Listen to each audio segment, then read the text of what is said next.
David Mamet's play Oleanna premiered in May of 1992, 7 months after the U.S. Senate Judiciary Committee's confirmation hearings for Supreme Court nominee Clarence Thomas. The Thomas confirmation hearings were dominated by the testimony of Anita Hill, an attorney and law professor who had worked as Thomas's assistant at the Equal Employment Opportunity Commission in the early 1980s. Hill accused Thomas of repeated acts of sexual harassment against her and other women who worked in the office. Though the Senate ultimately confirmed Thomas to the court, the hearings began a national conversation about sexual harassment, the pervasiveness of it, how to define it, and what to do about it. Oleanna, which, following some rewrites, debuted off-Broadway in October 1992, 1 year after the Thomas Hill hearings, is David Mamet's contribution to that conversation. I've never seen it performed on stage, but in 1994, a film adaptation written and directed by Mamet was released. I have seen that, and wow. I don't care what you feel, do you see? You can't do that anymore. You do not have the power. Did you misuse it? Someone did. Oleanna stars William H. Macy, reprising the role he originated on stage, as John, a college professor, and Deborah Eisenstadt as Carol, a student in one of John's classes. The story is divided into 3 acts, each of which consist of a single scene depicting an encounter between John and Carol. In the first, Carol goes to John's office to complain about her low grade and ask for his help. At first, John is curt and dismissive of Carol's concerns, but she persists, and eventually he softens, shares with her that when he was young he also struggled as a student, and offers to give her an A in the class provided she returns for more one-on-one discussions with him about the course material. In the second, some time has passed, and it is revealed that Carol has filed a sexual harassment complaint against John for his behavior during their first meeting, as well as some things he has said and done while teaching his class. The complaint threatens to throw John's entire life into turmoil. He is on the verge of being granted tenure. Plus, he and his wife are in the process of buying a new house. Carol, established in the first scene as a careful note-taker, has recorded a list of John's offenses, including use of sexist and sexually explicit language. She has also interpreted John's offer of an A in exchange for one-on-one tutoring sessions as a sexual proposition. John is confused by Carol's complaint, and though clearly struggling to hold his temper, he attempts to convince her that he meant no harm, that he is open to being educated about ways he could change, and implores her to withdraw the complaint. Carol tries to leave, John blocks the door, she forces her way out and cries for help, attracting the attention of people in the hallway. In the third, John has been denied tenure and suspended and is about to be dismissed altogether as a result of Carol's complaint. Against legal advice, Carol agrees to meet with him one last time. John offers an apology and pleads with her to drop the complaint against him. Carol, whose confidence has grown throughout the play and now expresses herself forcefully and fearlessly, insists that she isn't doing this out of malice, but out of a desire to make John and people like him see that they need to change. She offers to withdraw her complaint, but only if John will agree to endorse a list of books which she and her group want to have removed from university classes. John angrily refuses. Then he receives a phone call from his wife. During their brief conversation, John refers to his wife as Baby, and Carol, who is preparing to leave, tells him, "Don't call your wife Baby." John snaps and violently attacks Carol, beating her as he snarls misogynistic obscenities. He's about to smash her with a chair when he returns to his senses and backs off, shaken by what he's just done. There is a lot about Oleanna that I find troubling. There's a lot about Oleanna that I find offensive. There's a lot about Oleanna that I find laughable. But before I go there, I want to acknowledge that despite my very serious issues with it, this is a well-made film. The acting by Macy and Eisenstadt is phenomenal. Macy is always good, and Eisenstadt turns in an excellent performance playing an impossible character. The direction is solid. Virtually the entire film takes place in John's office and the adjoining conference room, but Mamet keeps things visually interesting, making full use of the space, not overexerting himself to artificially liven things up, but also never settling into static coverage. And, in certain ways, it's a very well-written piece. Mamet is a frustrating and problematic writer, but he's also a brilliant one. That's what keeps me coming back to him time and time again. The lack of exposition, the willingness to withhold important information from the audience, the complex and often unlikable characters, all of the strengths that distinguish the best of Mamet's work are on display here, along with his sometimes celebrated, sometimes castigated ear for dialogue. Except for the relative lack of profanity, there's hardly a swear to be heard until the very end. The dialogue in Oleanna is as Mametian as it gets. Lots of sentence fragments, interruptions, conversations starting off in one direction, then being dragged abruptly in another, characters who seem like they're constantly trying to get a good monologue going, only to keep getting cut off by the other. It's an acquired taste. It's not for everyone, but I like it a lot. Unfortunately, the same can't be said for other aspects of the film. Oleanna as typically described and Oleanna as it is when I watch it are two very different things. Reviews of the film often present it in terms of ambiguity, as though it's impossible to determine which character is in the right. For example, in his review, James Berardinelli describes it as, quote, a taut intellectual sparring match where there is no absolute truth. Keith Phipps strikes a similar tone, writing, some simply criticized David Mamet's Oleanna as unclear and confused about its own intentions, but it is its grayness that makes Oleanna, just like its source play, such an outstanding film. The film's marketing leans into this he said, she said framing as well. The tagline on the poster is, whatever side you take, you're wrong. Perhaps that was Mamet's intention as the storyteller?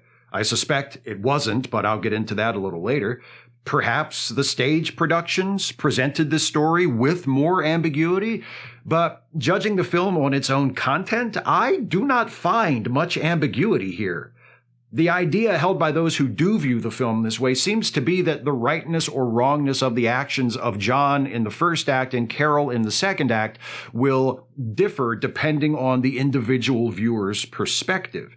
No less a critic than Roger Ebert makes this point, although he later clarifies that he is referring to the stage version he saw, not the film, when he writes, quote, the most illuminating value of Oleanna is that it demonstrates so clearly how men and women can view the same events through entirely different prisms. John is wrong in Act 1, Carol is wrong in Act 2, is how I've most often seen this ambiguity described by those who find it.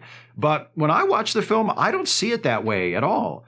From my perspective, the film's most serious flaw, narratively, philosophically, and morally, is how it stacks the deck in favor of John. Yes, Mamet does write John to be an imperfect character. He is self-absorbed, arrogant, condescending. The fact that one of the texts in his class is a book he himself wrote is not, I think, a randomly included detail. John is kind of a dick, and we're meant to notice that. But we're also shown that first meeting between John and Carol where it's clear, through anything but the most purposefully uncharitable interpretation, that John did nothing to warrant Carol's complaint.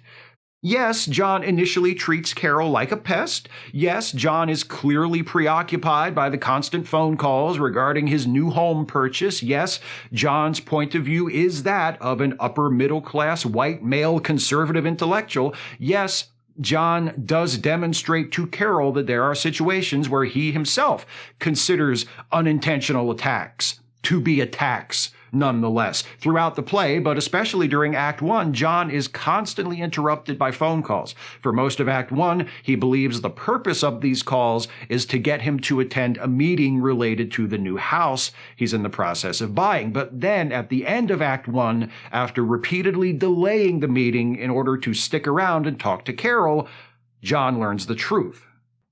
What? What? I don't understand. Well, what about the house? There isn't any problem with the house. No, that's all right. Oh, all right. Of course. No, I will. Right away.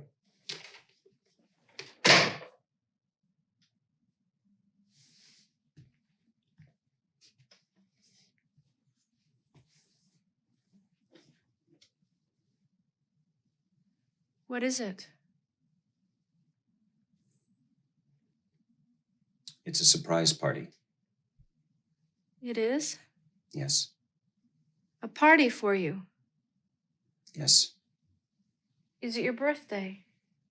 No. What is it? The tenure announcement. The tenure announcement. They're throwing a party for us in our new house. Your new house. The house that we're buying. You have to go. It seems that I do. They're proud of you. Well, there are those who would say it's a form of aggression. What is? A surprise. And yes, during their conversation in Acts 1 and 2, John does touch Carol in ways that she is not comfortable with. However, the touching is obviously not intended to be sexual. It's either incidental or accidental, or an attempt on John's part to be comforting to Carol. And while some of John's language is patriarchal and could fairly be interpreted as casually sexist, nothing he says or does even approaches a level that would demand disciplinary action from the university. When we arrive at Act 2 and we learn that Carol has filed a complaint against John, and we learn the substance of that complaint, the film only leaves room for two viable interpretations, and they both hinge on how we read the character of Carol. Either she is profoundly mistaken about what took place in Act 1, or she is maliciously persecuting John for things which she knows he did not do. Carol's motivations may be open to interpretation at this point. Her true feelings about what happened in Act 1 may be ambiguous, but that's as far as the uncertainty goes. At one point, while reading over the charges Carol has made against him, John calls her complaint ludicrous. Based on what is shown in the film, John is correct. It's not really possible to present a dispute as a he said, she said once we're shown unequivocally that what he said is the truth and what she said isn't. That dispute becomes even more lopsided in Act 3, when Carol not only escalates the severity of her complaint, going so far as to charge John with rape, but also attempts to strong-arm John into meeting the demands of her group to remove certain books from the curriculum in exchange for her withdrawing the complaint. Carol's conduct goes from misguided to outrageous. She browbeats John, lectures him on his numerous prejudices and failings, exhibits only token sympathy for the ruined state of his life. Throughout all of this, John seethes, but remains in control of himself. And though these gestures are unmistakably grudging and obligatory, he even continues to extend olive branches to Carol. It's not until Carol presumes to tell him how to talk to his wife, when she orders him not to call his wife baby, that John finally snaps. John's vicious beating of Carol is the only time in the film where he is shown to be doing something willfully and inexcusably wrong. But even there are mitigating factors. We witness John carry out a brutal assault, but the film ends with him pulling himself back, reacting to what he's done with horror, as though he's just returned from an out-of-body experience. Yes, his violent act is wrong, but after all, a man can only take so much. Yes, Carol is clearly a victim as she cowers, trembling at John's feet, but she drove him to it, didn't she? Despite the praiseworthy qualities I enumerated earlier, there's a real ugliness to this project. It's cynical, reactionary, alarmist, and drenched in misogyny. It's a profoundly warped rendition of the reality of sexual harassment. It is, to put it simply, a product of moral panic. All of the worst qualities of the story and its author converge in the character of Carol. She seems to have sprung directly out of the paranoid persecution fantasies of chauvinistic men. More than perhaps any other character he has ever created, she is the embodiment of the attributes that make Mamet that most troublesome of figures in the study of the humanities, a difficult artist. Carol is everything that men who hate women say women are. Ignorant, needy, envious, entitled, deceitful, vindictive, easily led, wildly unpredictable, and as she gains power, John, the man, loses it. In Act 1, she comes across as petulant, overwhelmed by the demands of John's course, a student punching above her academic weight and blaming her teacher for her failure. But John, flawed yet admirable John, sees something in her. After initially trying to usher her away so he can attend what he thinks will be a very pressing meeting with his real estate agent, John adopts a more sympathetic attitude. He listens to her, as much as any Mamet character ever listens to another, anyway. He invites her to ask him questions and then attempts to answer her questions at length, though he never gets too far before she interrupts.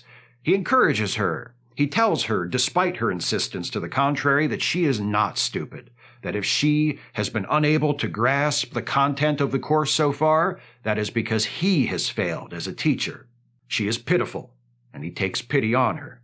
And in Act 2, his good is repaid with evil. Carol's bearing is more confident in Act 2, but her naivete is still abundantly evident. Though she is more assertive and she demonstrates an impressive facility for turning John's own statements back against him, she doesn't understand common words like paradigm, a word with which I would think most university students are familiar. She also astutely calls out John for inviting her to meet with him again so he can convince her to drop the complaint, perhaps in exchange for something from him. So she's not a total dum-dum, but her battle of wits against John is still an obvious and overwhelming mismatch. In Act 2, we learn some of the details of Carol's complaint against John, which seems to consist entirely of mildly objectionable things John has said or done, which have been blown up out of all proportion, and completely innocent things John has said or done, which have been taken out of context and maliciously misinterpreted. In Act 3, Carol takes her spurious and possibly bad faith charges against John to another level when she informs him that she has charged him not merely with sexual harassment, but with attempted rape. Not with an attempted rape that is said to have occurred somewhere off-screen prior to the events of the film or between scenes, with an attempted rape we supposedly have witnessed. What does this mean? I thought you knew. What? What does it mean? You tried to rape me, according to the law. What? You tried to rape me. I was leaving this office. You pressed yourself into me. You pressed your body into me. My group has told your lawyer we may pursue criminal charges. Here's the incident Carol is referring to from the end of Act 2. We can settle this now. And I want you to sit down. You must excuse me. No, just sit down. Now, it seems each of us has a... Wait one moment. Let Just me go. do me the courtesy. Let me Stop, go. Get your for hands God's off sake. me. What are you Would getting somebody so help me? excited about? Would somebody help me, please? Will you please... Would somebody help me, please? Notice a few things about that scene. First, John does sit her down in a chair. He does attempt to physically stop her from leaving the office. That's not appropriate. He shouldn't be allowed to do that. But does Mamet, the author and director, present that incident in such a way that some people could fairly interpret it as an attempted rape? I don't think so. There is this moment here where the action is obscured by the column, and I suppose that is Mamet's attempt to inject some ambiguity into the proceedings. Is it possible that in this moment, out of the sight of the audience, John pressed himself into Carol, as she alleges? Sure, it's possible, but is that a reasonable conclusion given the rest of the scene, not to mention the overall characterization of John and Carol? Again, I don't think so. The most obvious interpretation of that scene, the one I believe Mamet wants us to take, is that it's another example of John committing a relatively minor offense and Carol hyperbolizing it into something far more egregious, because that's what Carol does. However, I don't think Mamet wants us to view Carol as the true villain of the piece. Recall what Carol says to John when she informs him that she is charging him with attempted rape. My group has told your lawyer we may pursue criminal charges. This is not the first mention of the group. Carol also mentions her group in Act 2. We aren't given any details about the group, but given the subject matter of the piece, it's fair to assume Carol has joined some kind of campus feminist group. Considering how naive and insecure Carol is shown to be in Act 1, the implication is that between Act 1 and Act 2, she has fallen in with the group, and the group has filled her head with these notions of harassment and assault. In Act 3, the influence of the group grows even more nefarious, as now they are using Carol as their vehicle to make demands, to remove texts from the curriculum, to ban books. This was 1994. Conservatives were still against banning books. Well, some conservatives. And it depended on the book and the reason for banning it, but that's neither here nor there. The point is, Mamet's real boogeyman is not strident young feminist Carol, but the group, and by extension, feminism itself. In reality, sexual misconduct is an area with a lot of complexity and a lot of ambiguity. What constitutes sexual misconduct? Where do we draw the line between harassment and assault? If an alleged act took place between two people who were alone at the time and one person says something wrong happened and the other person says it didn't, how do we determine what really took place? Can we determine that? These are serious questions, questions which we must ask when we deal with cases of sexual misconduct, questions which rarely have easy answers. If David Mamet had wanted to write a play about that, he could have. He's a brilliant writer. A misogynistic asshole, but a brilliant writer. It is well within his capabilities to write a compelling and thought-provoking story about an alleged incident of sexual misconduct between a teacher and a student where both sides of the story seem equally plausible and the audience is never given the comfort of knowing what actually happened. He could have written sexual harassment Rashomon. Instead, he wrote Oleanna, which was marketed as that and described in many reviews as that, but which is not that. Oleanna is not a he said, she said, I guess we'll never know the real truth story. Oleanna is the story of a successful white man with a few minor character flaws who commits some trivial offenses against a young woman whose soul has been poisoned by feminism and political correctness and who loses everything. A man who has done nothing wrong, or at least nothing substantially wrong, whose life is ruined by a false rape accusation. It is a dramatization of the hysterical nightmare scenario right-wingers use to scare people into opposing feminism. And the truly remarkable thing about watching Oleanna today in 2024 is seeing how little this narrative has changed in the last 30 years. The moral panic that exploded as a backlash to the Me Too movement is no different from the moral panic that exploded as a backlash to Anita Hill's accusations against Clarence Thomas 30 years ago, which was no different from the moral panic that exploded as a backlash against the campaign for the Equal Rights Amendment that began 20 years before that. David Mamet may have intended Oleanna to provoke an honest debate about how to navigate the vagaries of gender relations in this modern world. I don't think so, but I could be wrong. He may have intended it to be, as Peter Rainer puts it in his contemporaneous review of the film in the LA Times, quote, a tirade against feminist PC cruelties. But I think Oleanna's greatest value is as an artifact, a piece of historical evidence demonstrating that the arguments of those opposed to progress never really change. Whenever any group experiencing inequality, women, people of color, queer people, immigrants and refugees, religious minorities, people with disabilities, it doesn't matter. Anytime a marginalized group starts to speak up for itself a little too loud or push for equality a little too hard, the pushback always comes in the form of this, the world's gone mad, the sky is falling, alarmist horse shit. It shouldn't have been taken seriously 30 years ago. It shouldn't be taken seriously now, and it shouldn't be taken seriously the next time, not even if it's coming from a great artist. In fact, especially then, a great artist ought to know better.